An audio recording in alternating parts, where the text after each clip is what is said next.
முதலமைச்சர் உதயநிதி ஸ்டாலின் கலந்து கொள்ள இருக்கும் நிகழ்ச்சியின் வரவேற்பில்தான் இப்படி ஒரு சுவாரஸ்ய சம்பவம் நடந்திருக்கிறது.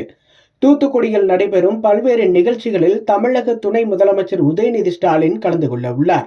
இதற்காக துணை முதலமைச்சர் உதயநிதி ஸ்டாலின் சென்னையிலிருந்து விமானம் மூலமாக மதுரை வந்தார்.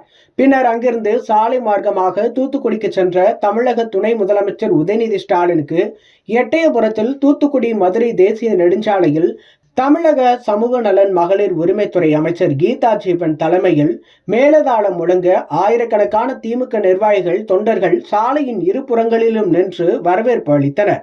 தொண்டர்களின் வரவேற்பினை ஏற்றுக்கொண்ட துணை முதலமைச்சர் உதயநிதி ஸ்டாலின் தொண்டர்களுக்கு கை கொடுத்தவாறு சென்றார். விளாத்திக்குளம் சட்டமன்ற உறுப்பினர் மார்க்கண்டேயன் மற்றும் திமுக நிர்வாகிகளும் இதில் கலந்து கொண்டனர். இதையொட்டி தூத்துக்குடி மாவட்ட காவல் கண்காணிப்பாளர் தலைமையில் பலத்த போலீஸ் பாதுகாப்பும் போடப்பட்டிருந்தது. இந்த நிலையில் துணை முதலமைச்சர் வரவேற்பினை முன்னிட்டு நாதஸ்வரம் வாசிக்க மற்றும் மேளம் அடிக்க சில பெண்கள் ஆடிக்கொண்டிருந்தனர்.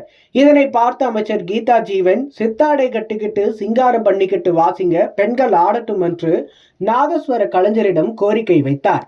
அதைத் தொடர்ந்து அந்த பாடலை நாதஸ்வர கலைஞர் வாசிக்க பெண்கள் இசைக்கேற்ப குத்தாட்டம் போட்டனர். இதனை அமைச்சர் கீதா ஜீவன், எம்எல்ஏ மார்க்கண்டேயன் ஆகியோர் கண்டு ரசித்தனர். அப்போது ஆடிக்கொண்டிருந்த சில பெண்கள் அமைச்சரையும் ஆடுவதற்கு அழைத்தனர். ஆனால் நீங்கள் ஆடுங்கள், அதை நான் ரசிக்கிறேன் என்று கூறி அவர் மறுத்துவிட்டார். இப்படியான ஒரு சுவாரஸ்ய சம்பவம் அந்த இடத்தில் நிகழ்ந்துள்ளது.